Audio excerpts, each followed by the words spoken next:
বসে ভাবছো যে আজ দুপুরে কি রান্না করা যায়, চলো আমি তোমাদের দেখিয়ে দিচ্ছি আজকের রেসিপিটা। আজকে আমি রান্না করতে নিয়েছি রুই মাছের এরকম রিং রিং পিস।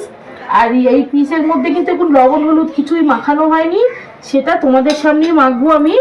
প্রথমে আমি একটু হলুদ গুঁড়ো দিচ্ছি,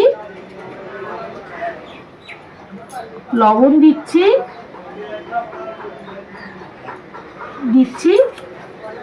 একটু লঙ্কা গুঁড়ো।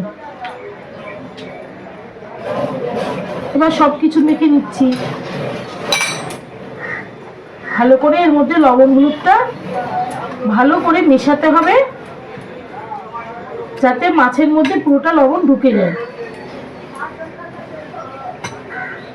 বিয়ে বাড়ি চলে এসছে, বিয়ে বাড়ির একটা রেসিপি না হলে তো হবে না, তাই ভাবলাম যে তোমাদেরকে একটা বিয়ে বাড়ির একটা রেসিপি শেয়ার করি, যেটা বিয়ে বাড়ির দুপুরবেলা খাওয়া যায়। সেটা তো বিয়ে বাড়িতে না গেলে কি করবে, বাড়িতে বসেই খেতে হবে, তার জন্যই কিন্তু আমার আজকে এই রেসিপিটা। চলো মাখা হয়ে গেছে,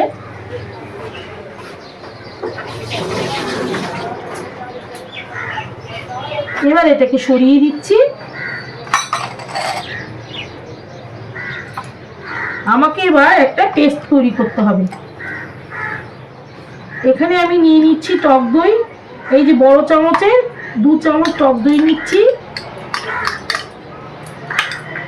নিয়ে নিচ্ছি আদা রসুন বাটা,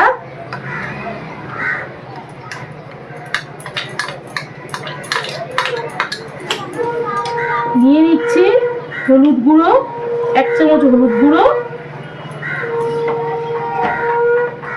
1 চামচ লবণ, 1 চামচ জিরে।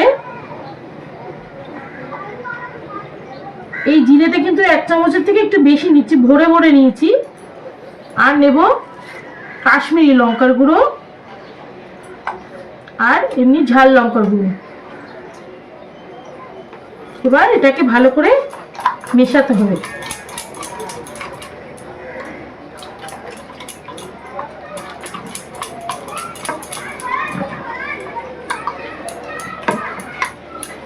ব্যাস হয়ে গেল মেশানো।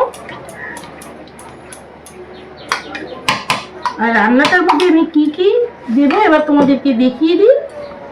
এখানে আমি নিয়েছি কুচনো পেঁয়াজ, কুচনো টমেটো, এখানে নিয়েছি কুচনো ধনেপাতা, আর নিয়েছি কুচনো কাঁচা লঙ্কা, কড়াইশুঁটি নিয়েছি গোটা গরম মশলা, তেজপাতা, শুকনো লঙ্কা। আর এবার রান্নাটা শুরু করা যাক। এখানে কড়াটা বসিয়ে দিয়েছি, এর মধ্যে প্রথমে আমি তেলটা দেব যতটা লাগবে। আর এখানে একটা জিনিস তোমাদের দেখানো হয়নি, এখানে যে আমি পেস্টটা তৈরি করেছি এর মধ্যে কিন্তু একটু সর্ষের তেল দিয়ে রেখেছি যাতে মশলাটা ভালো নরম হয়ে থাকে। ব্যাস এবার আমি এর মধ্যে একটু লবণ দেব যাতে মাছটা লেগে না যায়।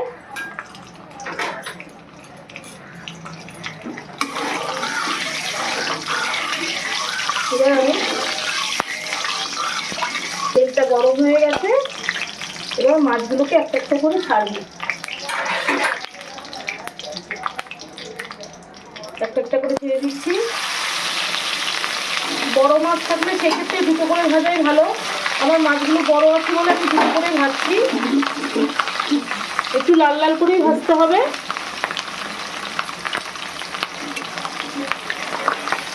এই দেখো কড়াতে তেল দিয়ে দিয়েছি বলে মাছগুলো লেগে যাচ্ছে না, মাছগুলো কিন্তু ভালোই উল্টানো যাচ্ছে। এই দেখো উল্টে দিলাম আমি। একটু ফ্রাই করতে হবে, মাছের ভেতরে যেহেতু ডিম আছে একটু ডিমগুলো ফেটে বেরিয়ে যাচ্ছে। এইভাবে একে একে আমি সব মাছগুলোকে ভেজে নিচ্ছি। মাছগুলো আমার সব ভাজা হয়ে গেছে একে একে। এই দেখো বন্ধুরা সব মাছগুলো ভেজে নিয়েছি।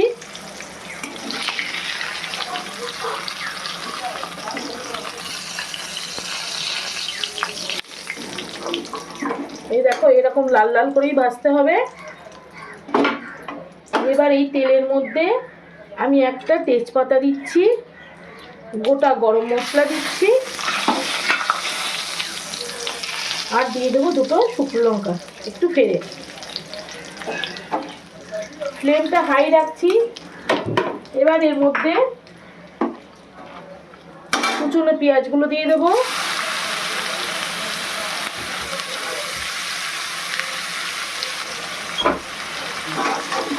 দিয়ে একটু ভালো করে ভেজে নেবো।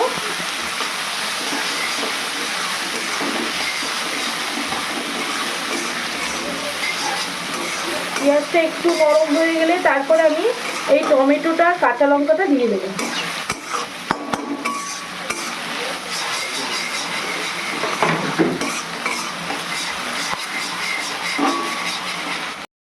পেঁয়াজটা ভেজে নিয়েছি, এবার আমি টমেটো কুচিটা দেব আর লঙ্কা কুচিটাও দিয়ে দেবো একবারে। দিয়ে আবারও ভালো করে টমেটোটা ভেজে নেব।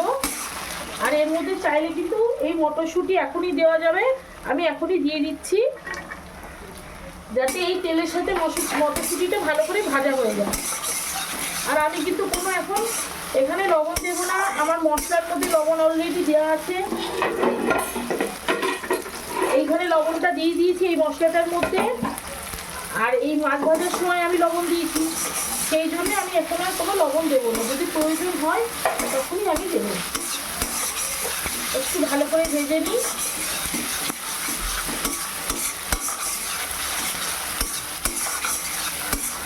এই যে বন্ধুরা ভালো করে ভাজা হয়ে গেছে, এবার আমি এখানে এই যে তৈরি করা যে মশলাটা এটা দিয়ে দিচ্ছি। একবারে টমেটোর সাথে ভালো করে গলে যাবে।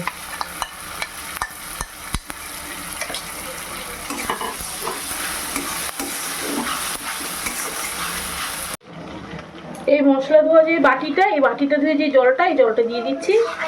দিয়ে এবার ভালো করে যতক্ষণ না তেলটা সেপারেট হচ্ছে ততক্ষণ কিন্তু এই মশলাটা ভালো করে কষাতে হবে। তেলটা সেপারেট হলে তারপরে এর মধ্যে আমি জলটা দেবো, তাহলে কিন্তু মোটামুটি রান্নাটা আমার ডান হয়ে যাবে। ঝোলটা ফুটে গেলে মাছটা দিয়ে দেবো। তাহলে এগুলো ভালো করে কষিয়ে নিই। দেখতে পাচ্ছ আস্তে আস্তে কিন্তু তেলটা ছাড়তে শুরু করে দিয়েছে, আর মটরশুঁটিগুলো দেওয়াতে কি সুন্দর একটা কালার এসছে। গ্রেভিটার কালারটা কিন্তু দারুণ এসছে। আর রান্নাতে যদি কালার ভালো আসে, সেই রান্না কিন্তু সবসময়ের জন্য খেতে ভালোই হয় আর টেস্টিও হয়। এমনি তো কথাই আছে, পেহেলে দর্শনদারি তারপরে গুণ বিচারি। তো দর্শনটা যদি ভালো হয় তাহলে কিন্তু গুণটাও ভালো হবে।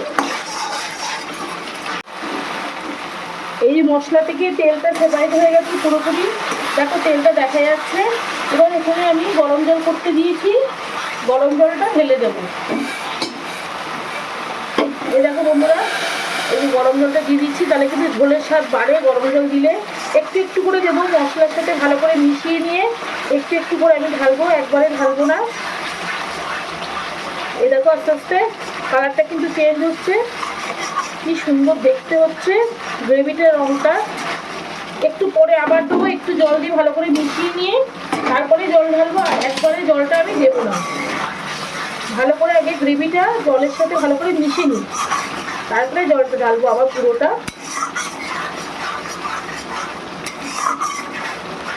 এবার ঢেলে দিচ্ছি। এখানে কিন্তু গ্রেভি বেশি হবে না, মানে ঝোলটা বেশি হবে না, একটু গা মাখা হবে ব্যাস। আর গরম জল দিলে তাহলে কিন্তু সেই ঝোলের টেস্টটাও ভালো হয়, তোমরা তো জানো। এবার মাছটা আমি আস্তে আস্তে করে ছেড়ে দেবো। যেহেতু এখানে গরম জল দেওয়া, সেহেতু আমার দেরি করার দরকার নেই, এখনই দিয়ে দেবো। এই দেখো আস্তে আস্তে করে দিয়ে দিচ্ছি, আমি খুন্তির সাহায্যে দিচ্ছি যাতে মাছগুলো ভেঙে না যায়। এইখানে যে জুসটা আছে সেই জুসটাও দিয়ে দিচ্ছি।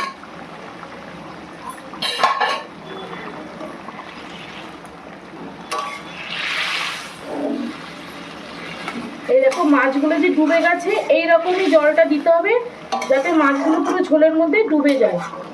আস্তে আস্তে গ্রেভিটা শুকুক, তারপরে এর মধ্যে বাকি যেটা দেওয়া সেটা দেব। এখানে কিন্তু আমার রান্নাটা পুরোপুরি রেডি হয়ে গেছে। আমি এখন একটু গরম মশলা দিচ্ছি। এইসব রান্নাতে তো জানো গরম মশলা লাগবেই। দিচ্ছি ঘি, এই যে 1 চামচ ঘি দিচ্ছি। এবার ঘিটা আর গরম মশলাটা ভালো করে একটু মিশিয়ে নিয়ে আস্তে আস্তে মেশাতে হবে, কারণ মাছগুলো যাতে ভেঙে না যায় সেই জন্যে আস্তে আস্তে মেশাতে হবে। মাছের উপরে মশলাটা, গরম মশলাটা যাতে না থাকে, ভালো করে একটু এইভাবে আস্তে আস্তে মেশাতে হবে। আর এই ধরনের মাছে কিন্তু ঢেকে রান্না করা যাবে না, ঢেকে রান্না করলে মাছগুলো ভেঙে যাবে। সেই জন্য আমি এইভাবে খোলা রেখেই রান্নাটা করেছি। আর বেশিক্ষণ তো লাগে না, খুবই কম সময় লাগে। আমার রান্না কিন্তু ডান। এবার আমি একটু ওপর দিয়ে গরম মশলা দিয়ে ওপর দিয়ে একটু ধনেপাতা দিয়ে নামিয়ে দিচ্ছি। ব্যাস, আজকের আমার রান্না কমপ্লিট। আমি একে একে মাছগুলোকে এই প্লেটে ঢেলে দেখাচ্ছি তোমাদেরকে। আগে তোমরা দেখো কত সুন্দর কালার এসছে, এবার আমি ঢেলে দেখাচ্ছি।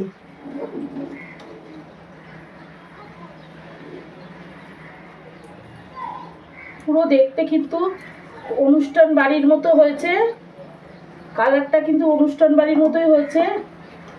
যারা বিয়ে বাড়িতে যাওনি, কোনো ইনভাইট পাওনি, তাদের যদি বিয়ে বাড়ির দুপুরবেলায় এরকম মেনু খেতে ইচ্ছা করে, তাহলে তোমরা আমি যেইভাবে দেখালাম সেইভাবে তোমরা বাড়িতে ট্রাই করতে পারো। খেতে কিন্তু অসম্ভব ভালো হয়।